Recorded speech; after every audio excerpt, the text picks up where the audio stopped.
నమస్కారం వార్తలకు స్వాగతం. ముందుగా ముఖ్యాంశాలు. దేశంలో టెక్స్టైల్ రంగం అభివృద్ధికి కేంద్రం అనేక చర్యలు తీసుకుంటుందని కేంద్ర ఈశాన్య రాష్ట్రాల అభివృద్ధి శాఖ సహకార శాఖ సహాయ మంత్రి బిఎల్ వర్మ స్పష్టం. విజయవాడలో మహిళలకు వైఎస్సార్ ఆసరా వేడుకలు ఎమ్మెల్యే మల్లాది విష్ణు.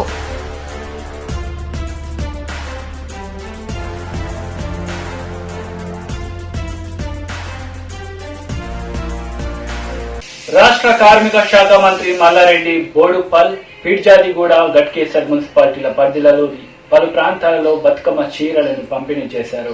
ఆ పండుగకు అక్కలకు కానీ, అత్తలకు కానీ, కోడళ్లకు కానీ, ఆడబిడ్డలకు కానీ ప్రతి ఒక్కరికి కూడా ఒక ఆనావాతి చీర పెట్టాలని చెప్పి పెద్ద ఎత్తున 300 కోట్ల రూపాయలతోటి కోటి చీరల పైన మన తెలంగాణలోనే, మన సిరిసిల్లలోనే అవన్నీ కూడా తయారు చేసి తెలంగాణ రాష్ట్రం అంతా కూడా ప్రతి ఊర్లో, ప్రతి గ్రామంలో కూడా పంపిణీ కార్యక్రమం చేస్తున్నాడు.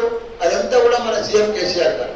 ఇప్పుడు ఏ పండుగ వచ్చినా సరే, ముస్లింల పండుగ వచ్చినా, క్రిస్టియన్ల పండుగ వచ్చినా, హిందువుల పండుగ వచ్చినా ప్రతి ఒక్కరికి కూడా కొత్త బట్టలు పెట్టి కడుపు నిండా భోజనం పెట్టే ఘనత మన సీఎం కేసీఆర్ గారు. ఇప్పుడు మనం చూస్తున్నాం, 36 లక్షల ఆసరా పింఛన్లు ఉంటే 50 ఏళ్ళకి అందరికి కూడా మళ్ళీ కొత్త పింఛన్లు 10 లక్షల మంది కూడా పంపిణీ కార్యక్రమం జరిగింది.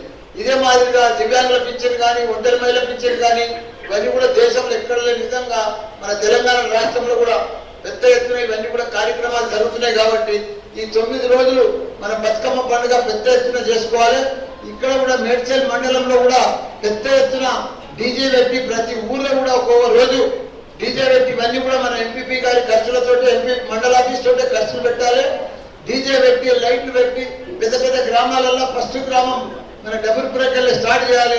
ఎందుకంటే అక్కడ సర్పంచ్ అక్కడనే ఉన్నారు, వాళ్ళ ఎంపీపీ కూడా అక్కడనే ఉన్నారు. కాబట్టి అట్లా ఒక్కొక్క ఊరి నుంచి ఒక్కొక్క రాత్రి పెద్ద ఎత్తున మహిళా సోదరులందరూ కూడా పాల్గొని ఈ ఉత్సవం, దసరా ఉత్సవాలు చాలా పెద్ద ఘనంగా చేయాలని కూడా కోరుకుంటున్నారు. కేంద్ర హోంశాఖ మంత్రి అమిత్ షా 2 రోజుల బీహార్ పర్యటనలో భాగంగా నిన్న కిషన్ గంజ్ లో 4 బోర్డర్ అబ్జర్వేషన్ పోస్టర్లను ప్రారంభించారు. सभी लोग बहुत सौभाग्यशाली है कि हम उस वर्ष में हैं जिस वर्ष को आजादी के अमृत महोत्सव के रूप में जाना जाता है।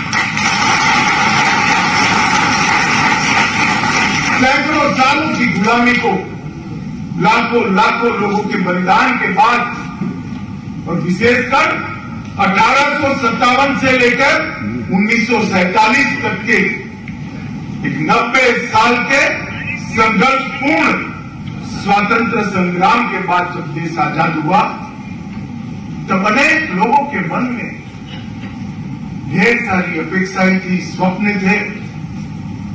बदलती हुई दुनिया में देश अपने भूतकाल के अनुरूप फिर से एक बार विश्व के सर्वप्रथम स्थान पर बैठेगा, ऐसा स्वप्न देखकर कई लोग हंसते हंसते फांसी के मंच पर चले गए।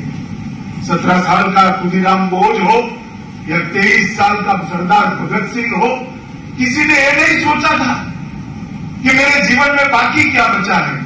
इन्होंने ये सोचा था कि मेरे बलिदान से अगर इस देश को आजादी मिलती है तो मेरे जीवन में मेरा कुछ नहीं बचा। और ऐसे बलिदानियों के बलिदान से ये देश आजाद हुआ। 75 साल तक की यात्रा हमने बड़े गौरव के साथ समाप्त की। हमारी गति पर कोई सवाल उठा सकता है, कोई कहेगा कम गति से आगे बढ़ेंगे, कोई कहा ज्यादा गति से आगे बढ़ेंगे। जिसके हाथ में देश की जनता ने शासन दिया वो सभी ने अच्छा किया है। मगर अभी आजादी के 75वें साल में बहुत बड़ी घटना हुई है, मैं आपको बताना चाहता हूं। अर्थतंत्र की तालिका में 2014 में हमारा देश 11वें स्थान पर था और आज आजादी के अमृत महोत्सव में वो 5वें स्थान पर है।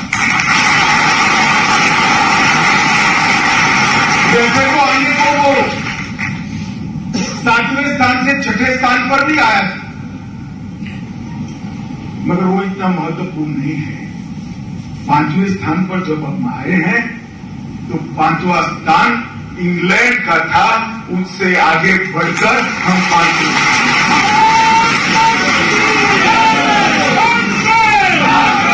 कौन सोच शराबा करे बगैर आज हमने पूरी दुनिया को बताया है कि 75 साल में हमने हमारे पुरुषार्थ से, हमारे धैर्य से, हमारे सही मार्ग से आपसे आगे निकलकर हमने बताया कि जो कहते थे कि अगर अंग्रेज चला जाएगा तो देश बिखर जाएगा, वो अंग्रेजों के देश से आगे बढ़कर आज हिंदुस्तान ने आजादी को सार्थक करने का काम किया है।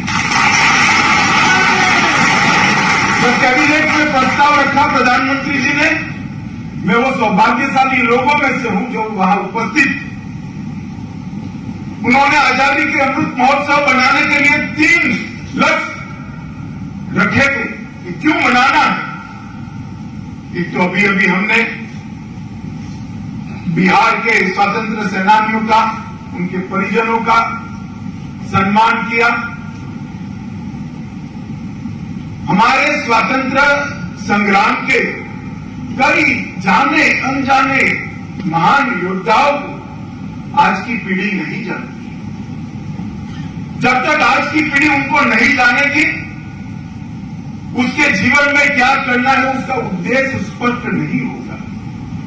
ये 17 साल के खुदीराम बोस ने गीता लेकर हाथ में फांसी के फंदे पर चढ़ा। उसने नहीं सोचा था कि मुझे एक अच्छी नौकरी मिल जाएगी, मैं बहुत बड़ा व्यापारी बन जाऊंगा, मैं अच्छे से प्लेसमेंट करा लूंगा। कभी नहीं सोचा।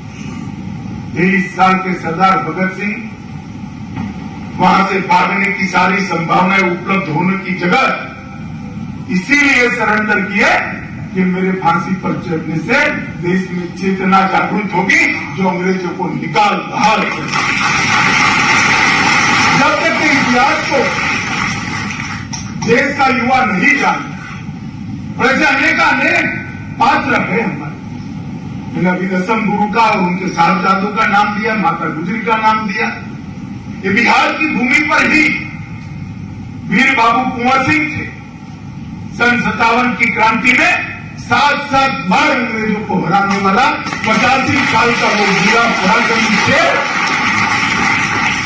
जब गंगा पार करते हुए इसके हाथ में गोली लग गई, अपने दाहिने हाथ से बाया हाथ काट दिया कि अब एक निकम्मा हो गया मेरा हाथ, भारत माता के काम में नहीं आएगा। और लड़ता रहा और अंतिम सांस तक देश को आजाद कराने का प्रयास किया। इस प्रकार से अनेक वीरों ने अपनी कुर्बानियां देकर इस देश को आजाद करने के लिए प्रयास किया था। वो इसलिए किया था कि हमारा जो भव्य भूतकाल है, पूरी दुनिया इस देश को सोने की चिड़िया के नाम से जानती थी। तक्षशिला, विक्रमादित्य और नालंदा में विश्व भर के लोग मेडिकल साइंस, इंजीनियरिंग की तकनीक, वेद, उपनिषद और विश्व भर की भाषाओं का व्याकरण पढ़ने के लिए आते थे। शिक्षा में भी हम अद्भुत थे, व्यापार में बहुत आगे थे, समृद्धि में पूरा देश हमारा, दुनिया हमारा लोहा मानता था। वो स्थान पर पहुंचाने के लिए देश को उन्होंने अपना बलिदान दिया था। और वो जब तक आज का युवा नहीं जानता, वो अपने जीवन के लक्ष्य तय करने में गलती कर देगा। इसलिए मोदी जी ने तय किया है कि आजादी के अमृत महोत्सव को पूरे स्वतंत्रता सेनानियों को, आज के युवाओं को समझाने के लिए, और हमारा जीवन हमारे लिए तो है ही। आपका विकास होगा तभी देश का विकास होगा। आपके विकास के बगैर देश का विकास संभव नहीं। मगर क्या साथ में हम कुछ ऐसा कर सकते हैं जिससे देश को महान बनाने की ये प्रक्रिया में और तेजी आए, और गति आए। और जब देश महान बनता है तो हम सब महान बनते हैं, क्योंकि भारत महान बनता है तो भारतीय महान। तो एक उद्देश्य तो यह था कि आजादी के अमृत महोत्सव को इस देश का युवा इस मौके पर हमारे स्वतंत्र सेनानी को जाने। दूसरा ये था कि 75 साल में हमने जो किया है उसका हम महिमा मंडन करें, गौरवगान करें। और इसके लिए जिन जिन ने योगदान दिया है उस सबको हम याद करें। हम जब यहाँ आजाद हुए सुई नहीं बनाते थे, मंगल ग्रह तक यान भेजने का वाला भारत बन चुका है। దేశంలో టెక్స్టైల్ రంగం అభివృద్ధికి కేంద్రం అనేక చర్యలు తీసుకుంటుందని కేంద్ర ఈశాన్య రాష్ట్రాల అభివృద్ధి శాఖ సహకార శాఖ సహాయక మంత్రి బిఎల్ వర్మ అన్నారు. क्या क्या लोगों ने वायदे किए थे और क्या क्या हमारी योजनाएं हैं, ये भी मंच से चर्चा हुई। तब मैं कहना चाहता हूं, ये टेक्सटाइल की सोसाइटी जिन्होंने टेक्सटाइल के क्षेत्र में यहां पर अपने को बहुत आगे करने का काम किया है, ये सहकारिता मंत्रालय, जिसे कोऑपरेटिव मंत्रालय कहते हैं, ये कोऑपरेटिव मिनिस्ट्री भारत सरकार में माननीय प्रधानमंत्री मोदी जी ने इसकी जरूरत को समझकर बनाने का काम किया। और ये मंत्रालय भारत सरकार के सबसे शक्तिशाली मिनिस्टर, ताकतवर मिनिस्टर अमित भाई साहब को दिया। अमित भाई साहब पर 2 मंत्रालय है, होम है और कॉर्पोरेट। మహిళల ఆర్థిక అభివృద్ధికి ముఖ్యమంత్రి జగన్మోహన్ రెడ్డి ఎన్నలేని కృషి చేస్తున్నారని శాసన మండలి సభ్యులు తోట త్రిమూర్తులు పేర్కొన్నారు. 3వ విడత వైఎస్ఆర్ చేయూత పథకంలో భాగంగా సీతారామ కమ్యూనిటీ హాల్లో చెక్కుల పంపిణీ కార్యక్రమం చేశారు.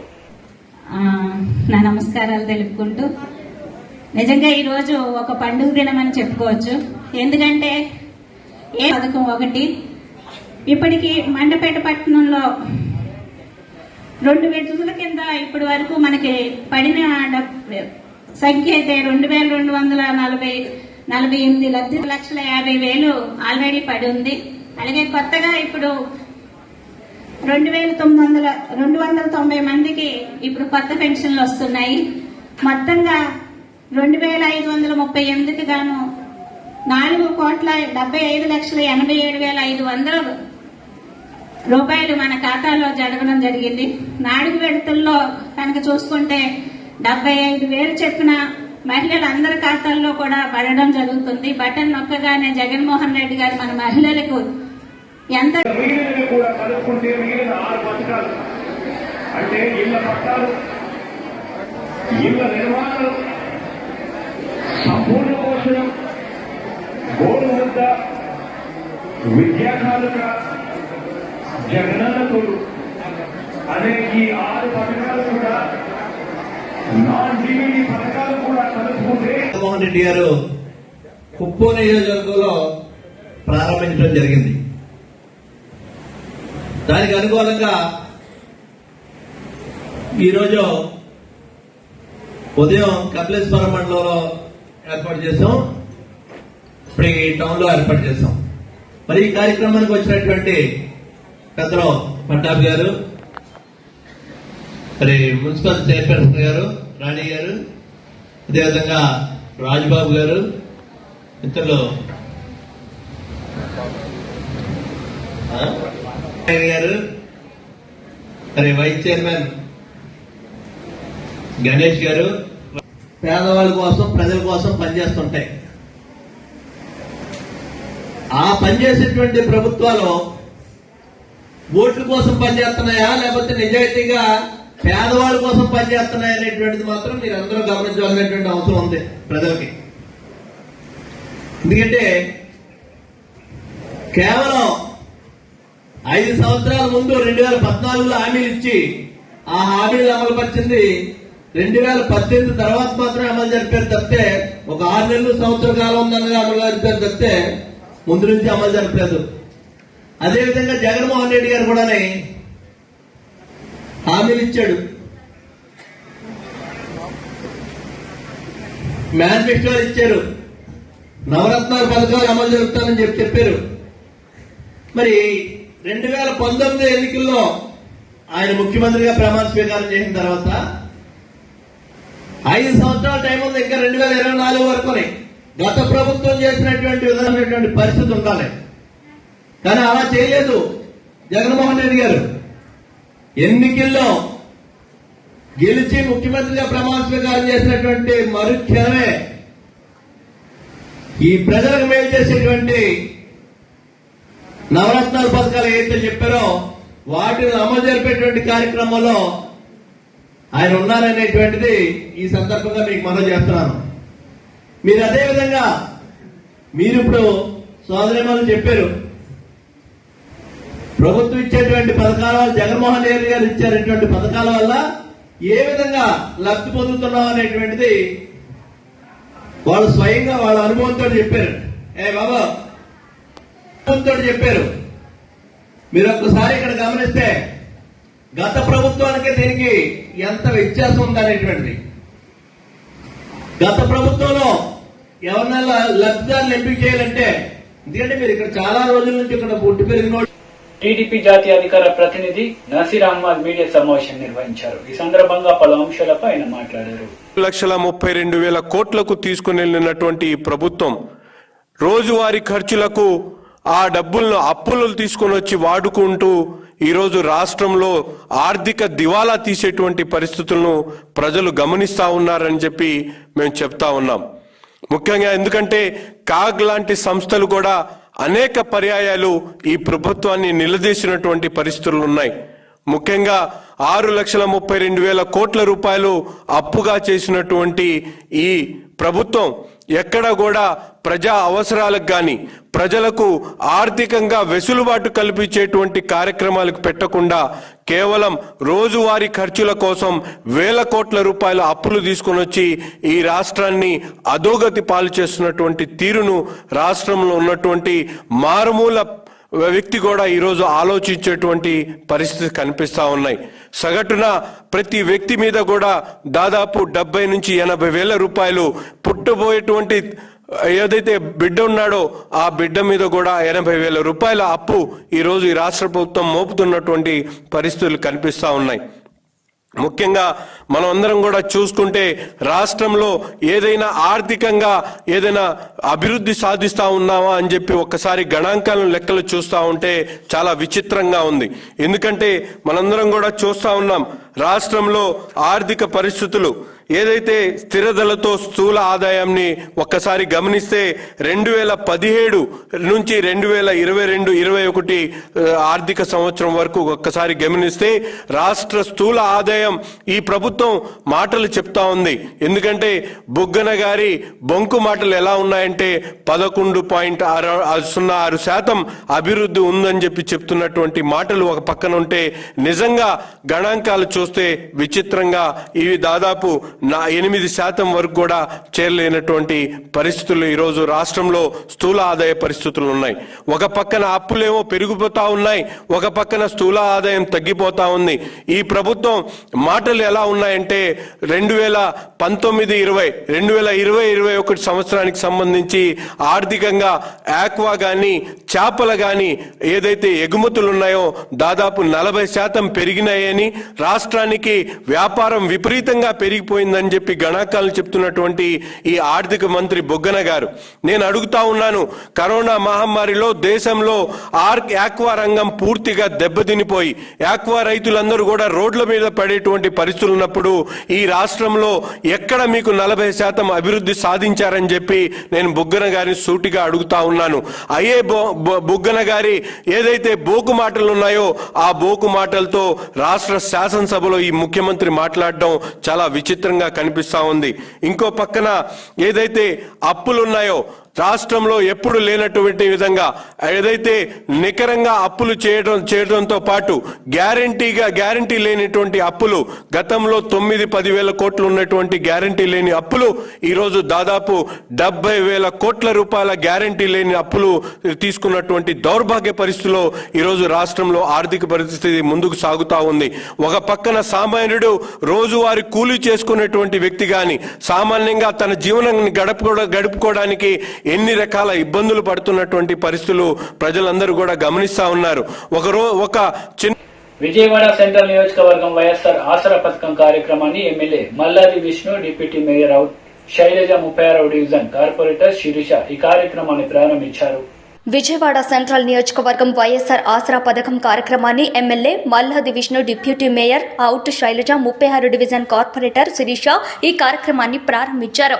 ఈ సందర్భంగా పేద ప్రజలకు మరియు మహిళా అక్క చెల్లెమ్మలకు అండగా ఉంటూ సంక్షేమ పథకాలు అమలుపరిచి అర్హత ఉన్న ప్రతి ఒక్కరికి అందించిన ఘనత జగన్మోహన్ రెడ్డికే సాధ్యమైందని కొనియాడారు. ఈ కార్యక్రమంలో ప్రజా ప్రతినిధులు, వైఎస్ఆర్ పార్టీ నాయకులు, కార్యకర్తలు, మహిళలు పాల్గొన్నారు. ఎందుకంటే ఈ చేనేత పథకం వచ్చినప్పుడు మేము అసలు ఫస్ట్ సారి, రెండోసారి, మూడోసారి మరి మాకు ఎంతగానో మేము అంటే చేతులు రెక్కల కష్టం మీద మేము బ్రతుకుతున్న వాళ్ళము. మాకు ఏ ఆస్తి అంతస్తులు ఏమీ లేని వాళ్ళం. అయితే మాకు మరి ఈ చేనేత మాకు చాలా మరి ఆశ్రయంగాను, ఆదరణగాను మాకు చాలా మరి ఆశించిందండి. మరి ఈ చేనేత పథకం పెట్టి ఇలాగా మహిళలందరికీ కూడా ఎంతో ఆయన మరి జగన్మోహన్ రెడ్డి గారు చేస్తున్న ఈ యొక్క కార్యక్రమాలు కూడా ఆయనకి మరి హృదయపూర్వకమైన వందనాలు చెల్లించుకుంటున్నారండి.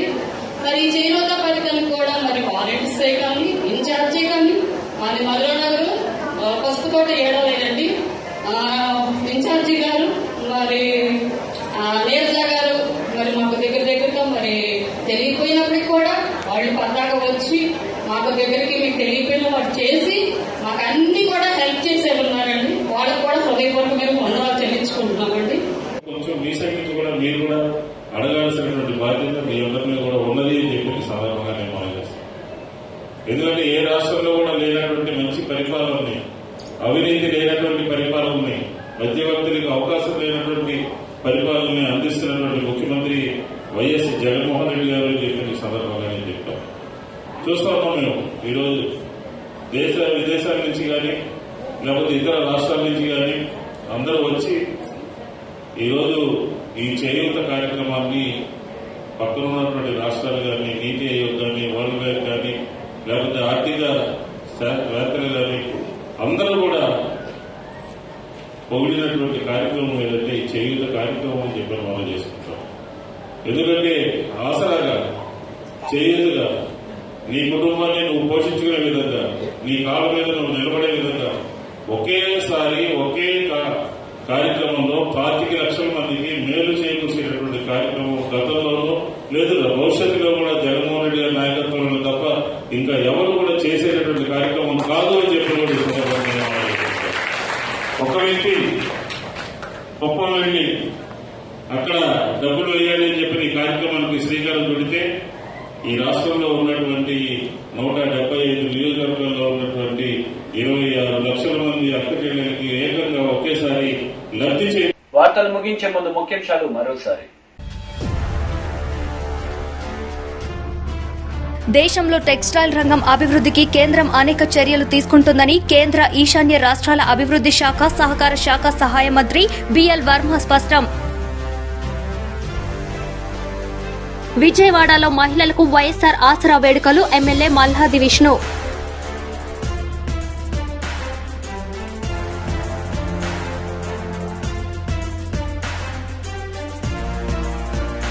ఈ వార్తలు ఇంతటితో సమాప్తం. తిరిగి ప్రసారమయ్యే వార్తలు మళ్ళీ కలుద్దాం. అంతవరకు సెలవు. నమస్తే.